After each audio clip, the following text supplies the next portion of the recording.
Welcome back.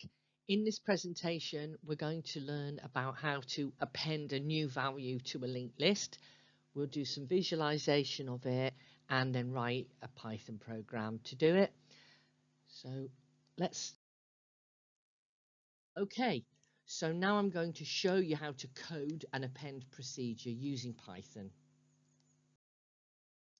There's a sample program which is called linked list to append, which I've provided to my students, but if you haven't got it for any reason, I'll show you the contents of it on the next slide. So there's the sample program, the first part of it, sets up a little linked list in a 2D array. It's just the same one we were looking at before, A, B, C, and a lot of empty space. And you can see I've created a variable called header that tells the computer where the list begins, and a variable called free, which points to the first free space in the array. And if you're using my program, there's a little menu and it lets you append a value or print out the whole list or exit. The traverse procedure is also included in the program. If you want to create this program for yourself, the traverse procedure we already looked at in the previous presentation. The append procedure is mentioned. There's a line that calls the append procedure, but we haven't written it yet, so you'll have to write that now. You can see that the append procedure takes some data which has been input to the user and sends that as a parameter, and we're going to add that data to the linked list. So we start to write the append procedure. It takes a parameter which I've called newdata here, and the whole point of the procedure is to create a node that holds that data and then add the node to the end of the linked list. So the first thing we've got to do is create a node, and we're going to create it at the free pointer. You can see I've used a global variable. That's how I'm going to do it in this work. I'm going to set the free pointer as a global variable. If you want to try it, you could use return value. I've decided to use global. I know that I've sometimes said we shouldn't use global variables, and I just think it's a shortcut. Perhaps I'm being lazy. Feel free to change the procedure into a function if you prefer. Anyway, leaving that to one side, I'm creating a variable called new node, which stores which is the node at the free position in the array. And then I'm filling up its first space, the first space in that new node, with the new data. Again, if you want to, you could compress that into one line. So see how you find that.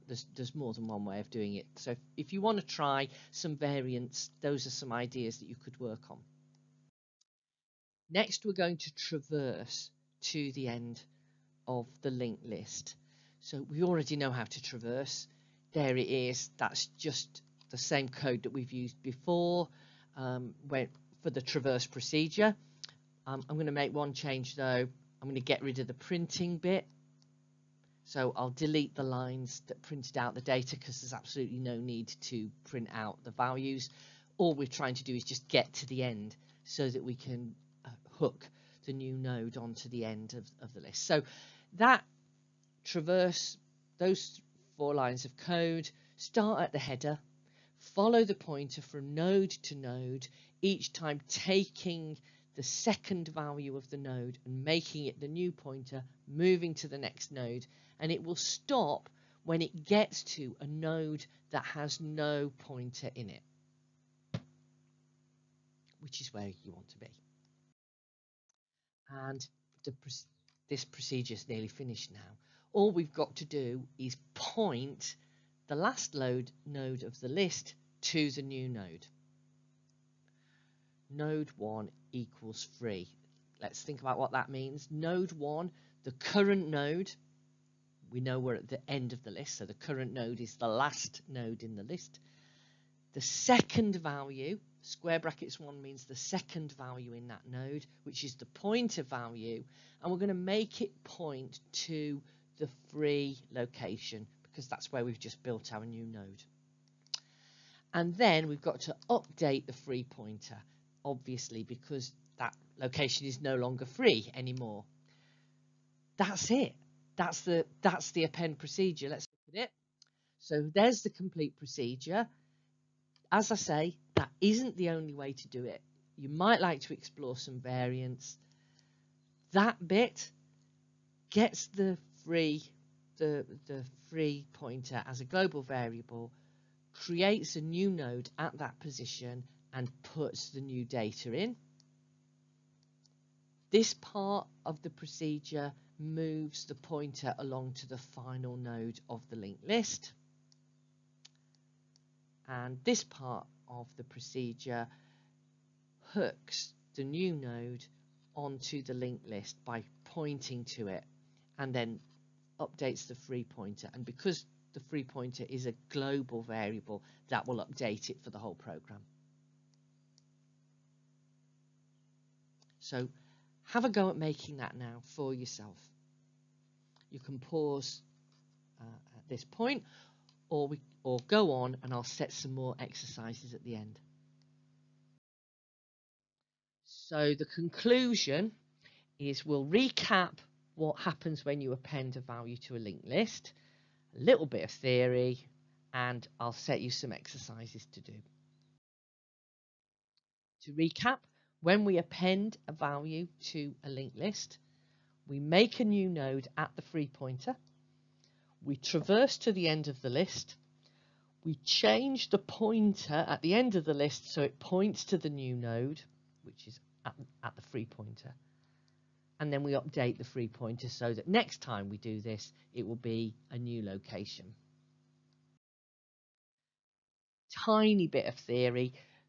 Remember that when we push or enqueue, in other words, when we add data to either a stack or a queue, the big O value is 1.